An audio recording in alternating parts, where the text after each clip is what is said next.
What are the cases in which income is considered to be produced in Paraguay and those in which it is not? Since Paraguay has a territorial tax system, where only local sourced income is taxed, knowing the difference between Paraguayan and foreign sourced income makes, of course, a huge difference. And to begin with, we need to distinguish based on the type of tax that we're considering, since the territoriality criteria vary depending whether we're considering IRE, corporate income tax, IRP, personal income tax, IDU, dividend tax, or the tax on income and capital gains, which refers to capital gains and financial investment. Starting with the IRE, corporate income tax, I'll be brief because there's no necessity to be long. It's very difficult for a Paraguayan company to structure its affairs in a way that would allow its income to be considered extraterritorial.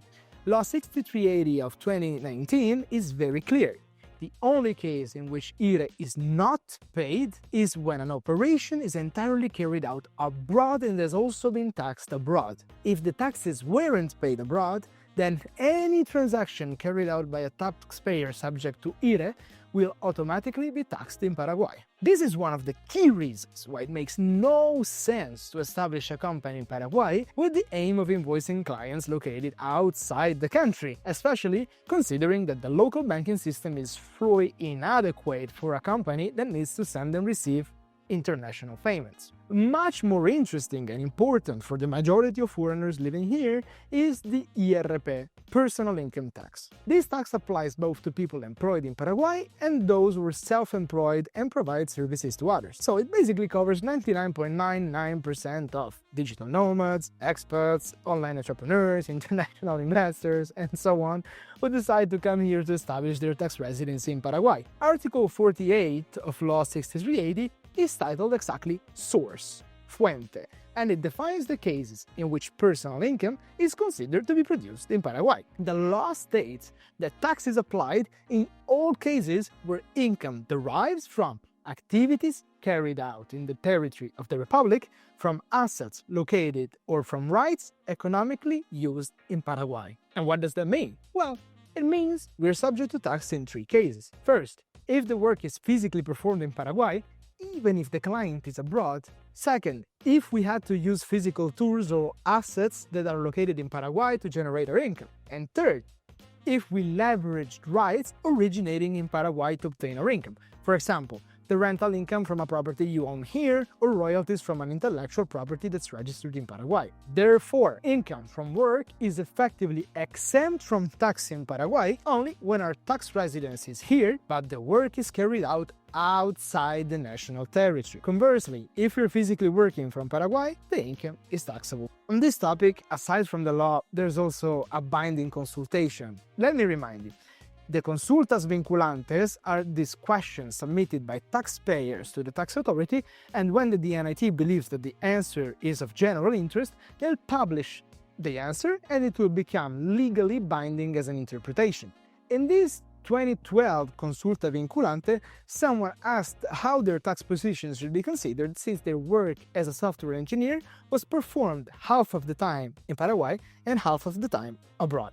The tax authority replied that since half of the work was performed in Paraguay, they would have to pay taxes on the portion of their income, but not on the other half that was performed abroad. I know that by saying this, I'm attracting the indiscriminate hate of 99% of foreigners living here, people to whom I've already tried to explain this stuff, but I think that's a lesser problem compared to spreading misinformation. The laws are clear, and at the end of the day, you just have to read them.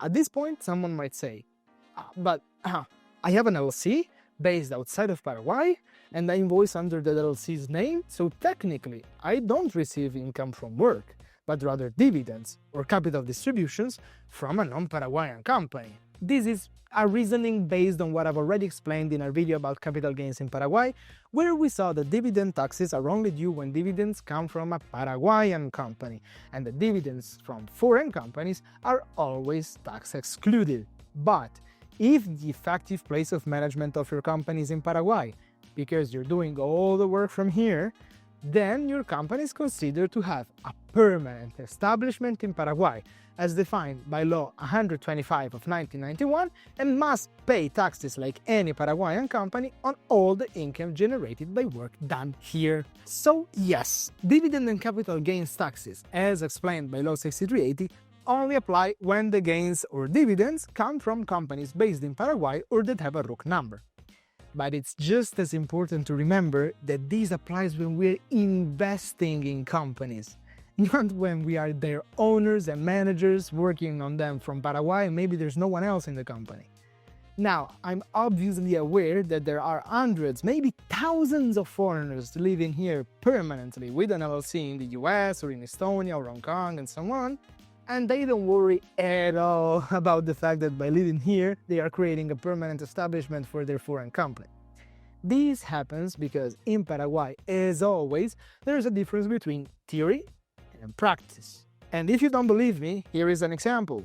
According to Article 20 of Law 5476 of 2015, it is super strictly prohibited to charge different prices depending on whether someone pays electronically, like with card, or in cash.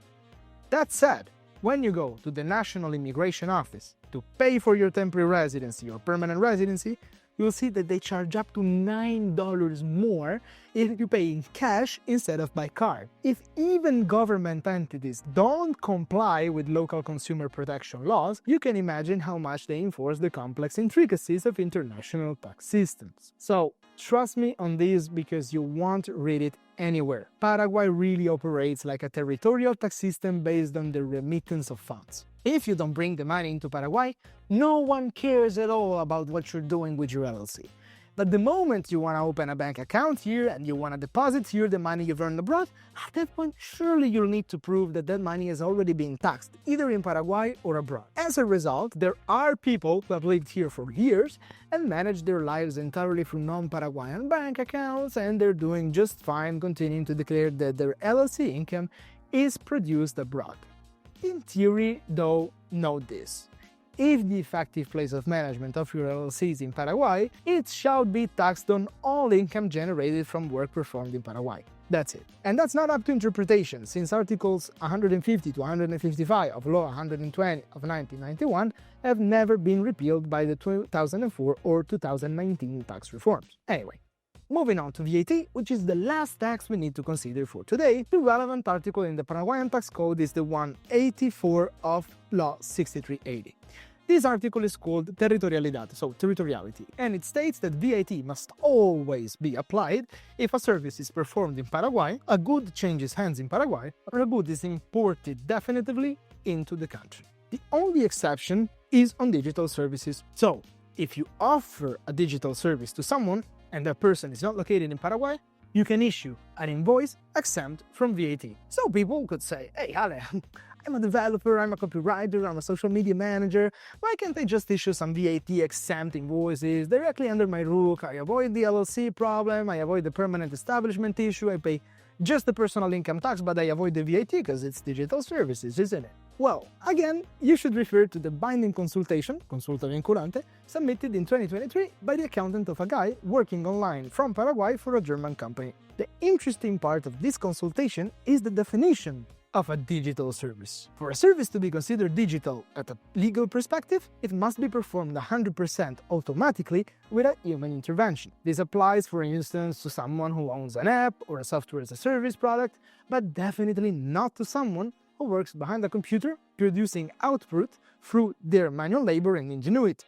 In fact, issuing VAT-exempt invoices, remember this, is one of the quickest ways to trigger an audit by the Paraguayan tax authority.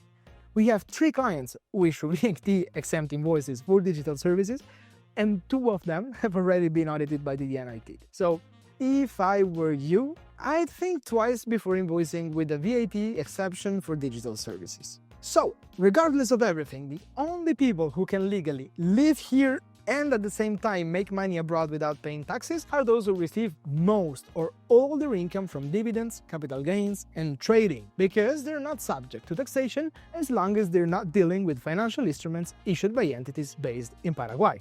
So for them, it's quite easy to have income that's considered foreign sourced. But for people who earn a living through their work, the reality is that to be 100% compliant with Paraguayan rules, they would need to live outside of the country and invoice through a non-Paraguayan entity, such as a US LLC or a company based elsewhere. But, practically speaking, and I repeat myself here, Paraguay fundamentally follows a remittance-based approach. if you don't bring capital into Paraguay, no one will care that technically you should have a permanent establishment here and so on. After all, Paraguay benefits a lot as a country from all the foreigners coming here, renting apartments, eating at restaurants, shopping at supermarkets, taking Ubers, going to the gym, and so on. So it would make no sense to drive them away by saying that, hey, technically your income must be earned outside of the country to qualify. Doing so would just cause a collapse in spending and foreign investment entering the real economy. The outcome would be a much higher number of just paper residencies left, useless for the country's progress, and the foreign community would also shrink drastically. So, frankly, I feel confident saying that at least for now you can still come live here peacefully with your foreign income sources, and no authority will be interested in bothering you over fiscal technicalities. So, as always, that's all from Asuncion for today. I'll see you in Paraguay.